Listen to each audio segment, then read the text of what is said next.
In 2012, my then 3-year-old daughter, Ava, underwent surgery to have a feeding tube placed. Due to complications with cystic fibrosis, Ava's weight gain had flatlined for over a year, and all other methods to help her gain weight had failed.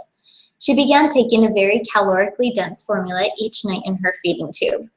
As time went on, her appetite steadily began to decrease until she was content to rely solely upon her feeding tube. We had a one-bite rule at mealtimes, and she detested eating so much that she would sometimes sit with that one bite of food in her mouth for several hours at a time before being able to swallow. As my husband and I pondered about what we could do to help Ava have a better relationship with food, I couldn't help but wonder if her current formula had anything to do with how she was feeling.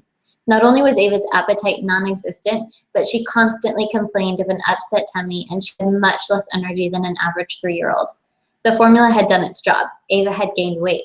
But I couldn't help feeling uneasy about her diet being made up of almost entirely synthetic food. My thoughts turned to the word of wisdom, and I felt a strong desire to find a way to give her real whole foods as opposed to a highly processed formula. Over the next few months, I was able to switch Ava's nightly feeding tube formula from this to this.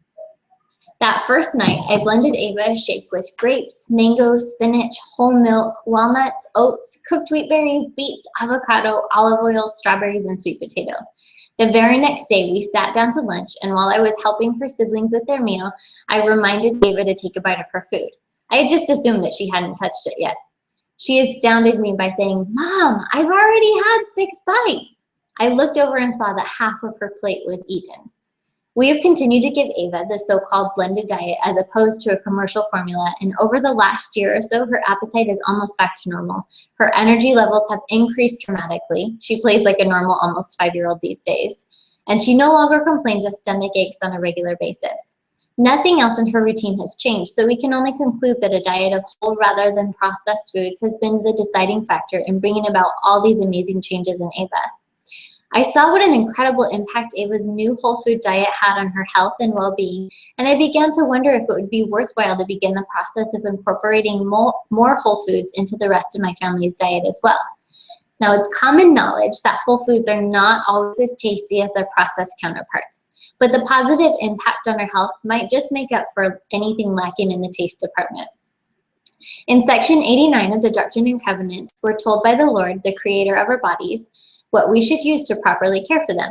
The Lord encourages us to eat fruits and vegetables with prudence and thanksgiving. Meat is to be partaken sparingly. Grains like wheat, rice, and oats are the staff of life. Not only does the Lord tell us what is good for our bodies, but he gives us several promises if we take care of them properly. He says we shall receive health in the navel, marrow in the bones, and we shall find wisdom and great treasures of knowledge, even hidden treasures. And we shall run and not be weary, and we shall walk and not faint. He concludes by saying, "And I, the Lord, give unto them a promise that the destroying angel shall pass by them as the children of Israel and not slay them." Those are some pretty amazing promises.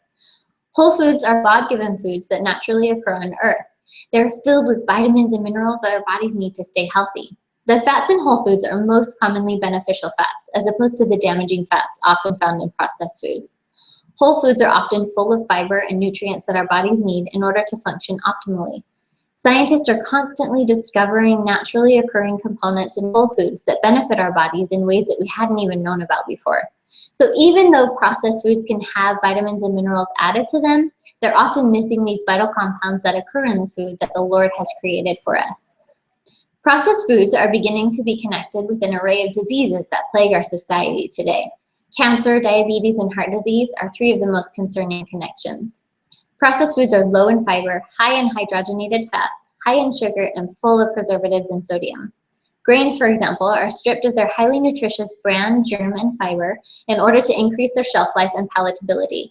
The loss of these key parts of the grain means that we lose valuable nutrients to help our bodies remain healthy and strong.